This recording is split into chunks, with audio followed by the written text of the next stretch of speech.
歡迎來到煙火味廚房，我是阿光。看似非常簡單的西紅柿雞蛋湯，還是有很多朋友做不好。其實這裡面是有技巧的，我們一起來了解一下具體是怎樣制作的吧。首先準備2個自然成熟的西紅柿，最好挑選這種帶有綠色葉子的，這種西紅柿更為新鮮。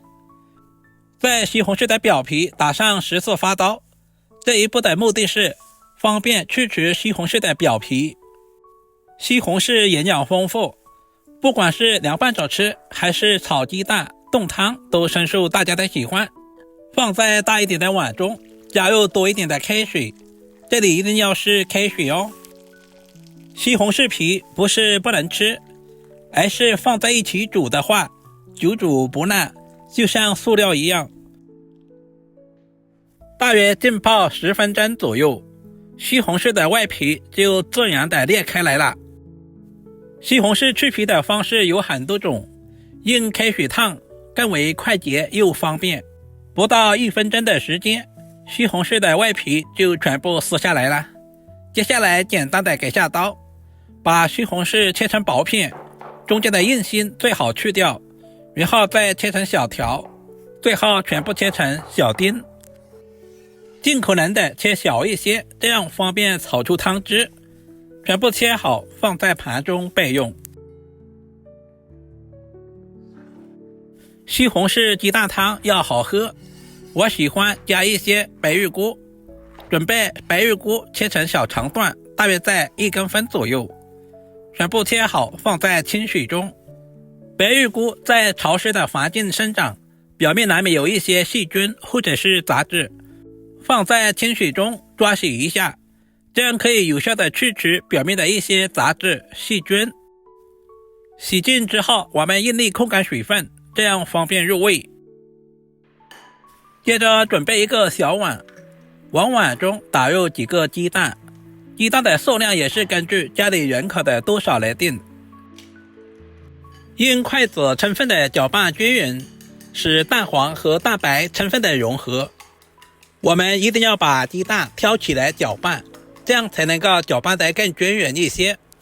接着簡單的準備一些配菜，準備1塊去皮的老薑，切成薄片，然後再切成稍微細一點的薑絲，最後全部切成稍微細一點的薑末。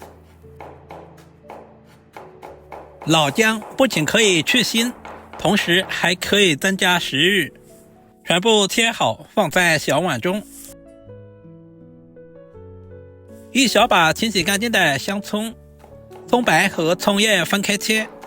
首先把蔥白切成稍微短一點的蔥花，全部切好和薑末放在一起。接着準備幾根香菜和蔥葉切成小段，不喜歡吃香菜的也可以不用放，全部切好放在盤中備用。接着我們來調個水澱粉，往碗中加入2大勺的玉米澱粉或者是土豆澱粉，加入適量的清水，用勺子充分的攪拌均勻，使澱粉和清水充分的融合，這就是所謂的水澱粉。所有食材準備好，往鍋中加入少許的食用油，有條件的可以加入豬油，下入蔥薑炒出香味。接下來把西紅柿丁直接倒在裡面，把西紅柿翻炒均勻，往西紅柿裡面加入大半勺的食鹽，因為食鹽有很強的穿透力，可以使西紅柿快速炒出湯汁。大約翻炒2分鐘左右，充分的把西紅柿炒出湯汁。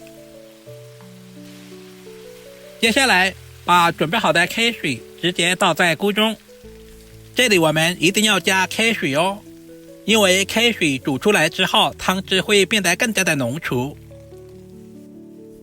準備好的白玉菇也直接倒在鍋中，開大火煮1分鐘左右，把白玉菇煮至斷生。隨着溫度的升高，菇裡面出現了少量的油沫子，直接用勺子撈乾淨，這樣做出來的湯才不會油膩。接着少量多次的加入水淀粉，每加入一次用勺子推动一下，这樣不僅防止粘鍋，同時還可以防止水淀粉結坨。喜歡喝濃稠一點的，我們就多加一些，這也是根據個人的喜好，大約分2到3次加入。